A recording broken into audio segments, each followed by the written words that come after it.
Hello everyone, my name is Imperius and welcome back to Eviternity II. Today it's the turn of map 10, the last level of the Aztec themed episode. And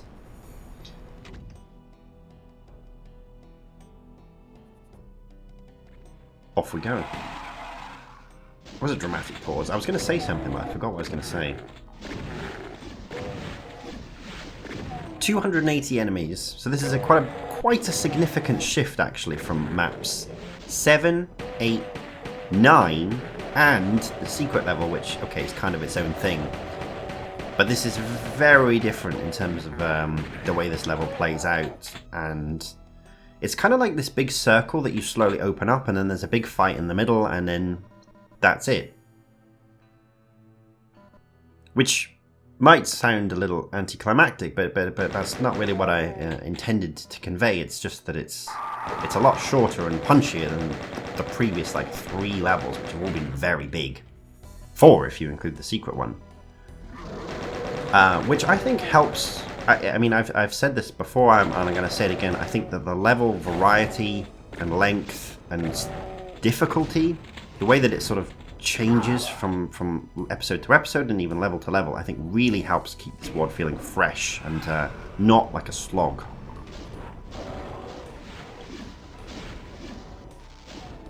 As to this level itself, so it's pretty straightforward. It plays out pretty much identically to Ultraviolence. I think, like, I'm not even sure I could name a difference between playing this on Ultraviolence versus Annihilate Me.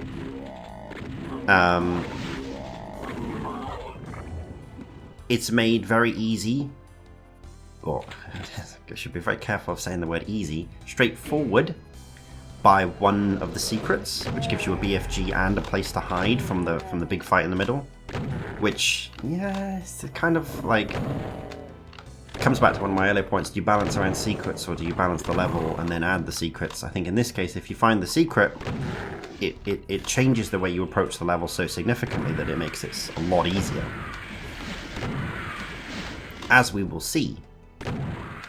For now, we're still going around the outside, we're still clearing stuff out. Ammo is quite tight, as you can see. It is tight for this first bit, and then we get a whole bunch of rockets and cells, and it doesn't become tight. But for now, yeah, we are scraping by, which is quite nice. So we're going to press this switch, and we're going to get the Astral Mancubus. Now the Astral Mancubus has 3 attacks that it will do, I think at random. A yellow, a purple, and a green. Each of them has a different attack pattern and a different way you want to approach it. They take about 7 rockets, or 7 double-barrel shotgun blasts, super shotgun blasts, if you are accurate. So they're quite tough, they're very, very deadly, and they're fat and slow.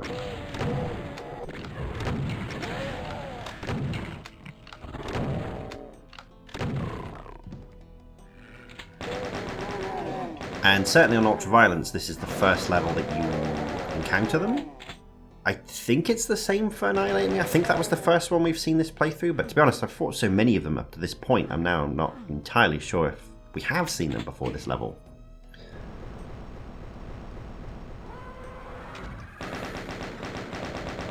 Oops, Archvile. Okay, so actually this is a difference. You don't have 3 Archviles on Ultraviolence.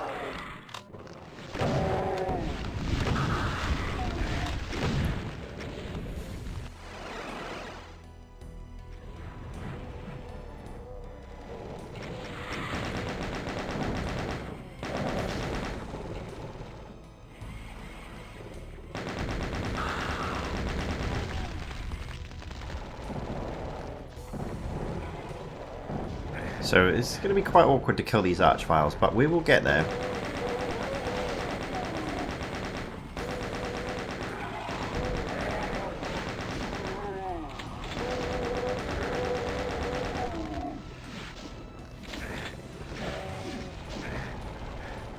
So I did play through this, I think I did this blind when I was doing it on Ultraviolence, and I did play through this once like literally immediately to this recorded run just to get a feel for it on Annihilate Me, as I've been doing with every level after map 2. Fun fact, never actually died on this level. Which is maybe why I was a bit quick to say the word easy earlier on. I have found this to be fairly straightforward, as evident by the fact that I haven't died on it. Have I been lucky? It's possible. But I think as well, luck will only take you so far. Again, it is quite a small level. It only has one big fight. But that's can't really be said of some of the other levels up to this point that we've played through, where they have killed me, even on the practice run. And what was it, map 7? The one with the big set piece fight at the end? That killed me quite a few times.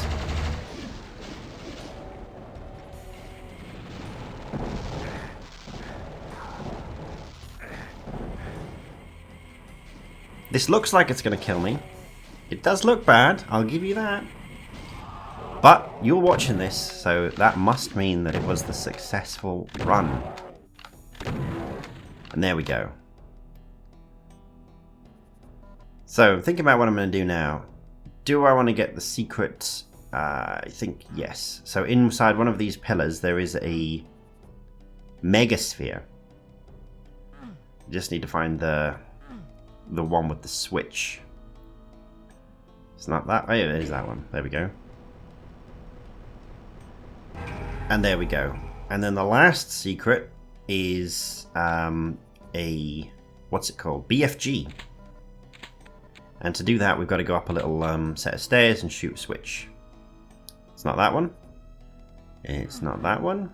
Is it that one? No. So, process of elimination. It must be this one. And it is. Whoops. Shoot that switch.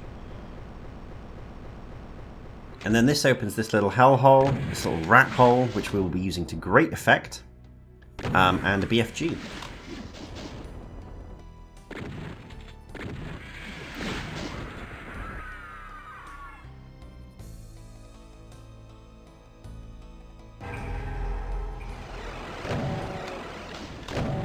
So that did trigger a trap. I'm going to try and get out. It's a little scuffed, but it's alright. We made it out in the end. Could have switched to plasma if I'd really needed to, but I'd rather not. So glad I didn't have to.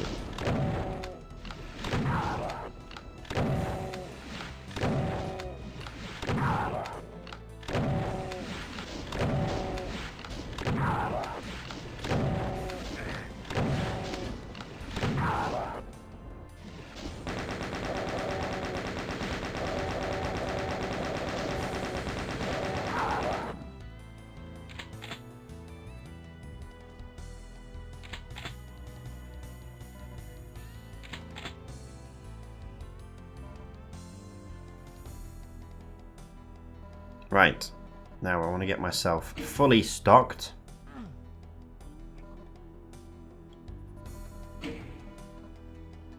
Got 50 rockets, no backpack.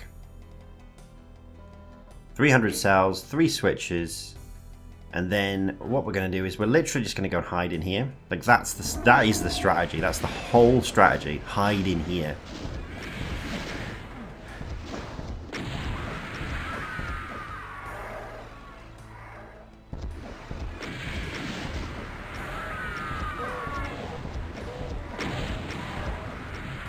Now, you will be a little tight on ammo, but if you're careful with your shots, you should still be okay. And you've always got that BFG panic button. So, okay, maybe there's a little bit more to the strategy. The strategy involves using all the rockets, killing everything, and sort of keeping the BFG for when we need it. And when we really run out of ammo, we'll have to obviously go out. But, I mean, we're already 60 enemies into this little ambush, so I think we're doing okay at the moment. Now, in an ideal world, you'll get one of the mancubi, the astral mancubi, to hit the cyber demon, usually with that yellow spray attack that they do. That would then get some good infighting going, and an astral mancubi can really do some work on a cyber demon. It looks like the cyber demon is infighting something. but I don't think it's an astral.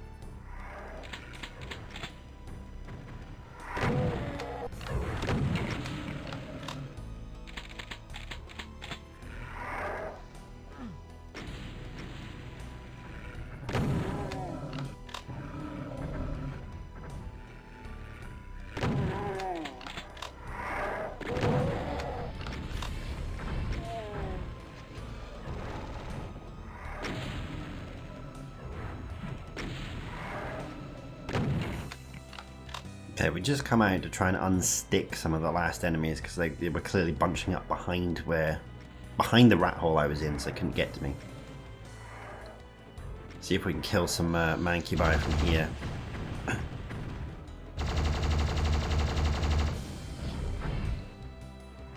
So at this sort of distance, the purple is definitely the most deadly attack that they can do because it kind of changes directions after 1 second, I think, or like half a second. It's pretty well designed, that particular attack is. No rockets up there. The yellow spray will just kill you instantly if you're close, so it's like if you get a bad roll on the Astral Mancubus and you're close, you just die. The green one spreads out, so actually if you try and strafe it, you get hit. Which again, I think is quite a clever design, because normally you want to run in a circle, but if you see him do a green attack, you actually want to stand perfectly still. See? And again, stand still, he can't hurt you, but if you try and strafe, you will strafe right into it. Which I think is very clever, because it subverts the pre-programmed doom response of circle strafe to win.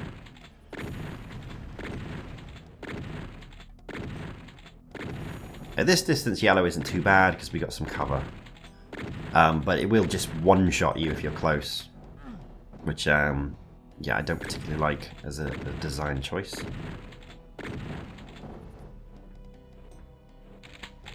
I mean, technically it doesn't one-shot you because it fires like 50 projectiles, but you know what I mean.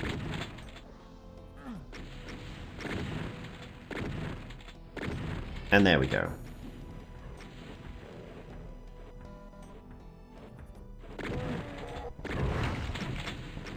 So, kill count's still looking pretty high, isn't it? Or in terms of like the amount of enemies left. So you think, well, what's going to happen next? Well, there's a second part to this, which, on Ultraviolence, I think it was exclusively zombie men. It's like 100 zombie men, or like 80 zombie men, and then there's some lost souls at the end.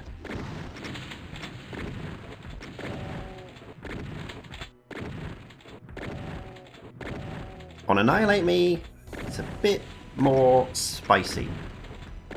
Which, now that I say it, is another difference. So clearly there are some differences between Ultraviolence and Annihilate Me. I just forgot what they were when I was doing my little intro.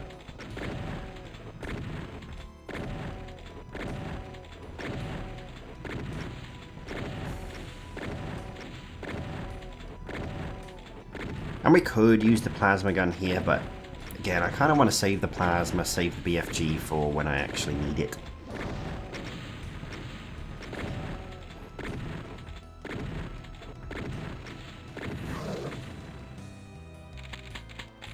Good.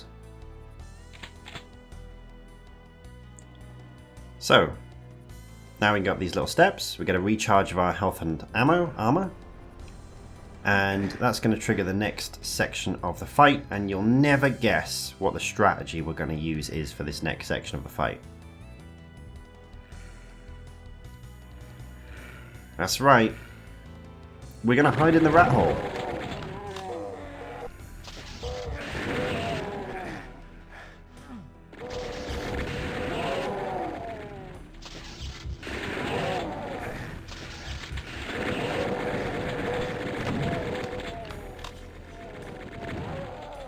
So chain gunners is quite a significant step up from zombie men. I quite like it. It's a nice change.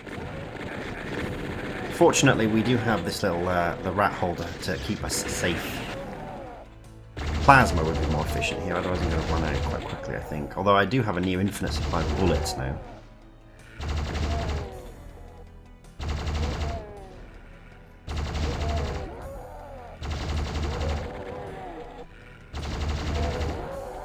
Then we just slowly chip away from cover.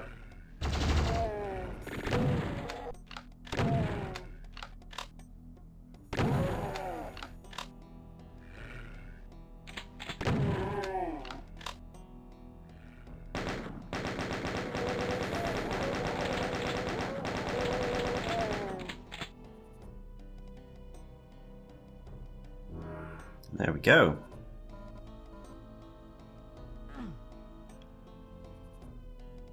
We got the red key, so we just need to find the red doors.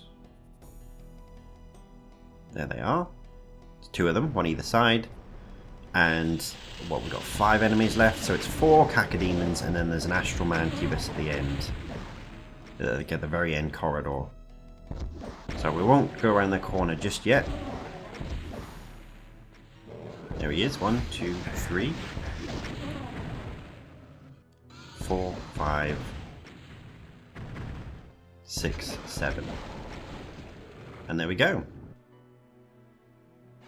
And that's the end of the Aztec chapter. Really nice little level up that. Very refreshing after a couple of really long ones. So, hope you enjoyed that, and I'll see you in the next one.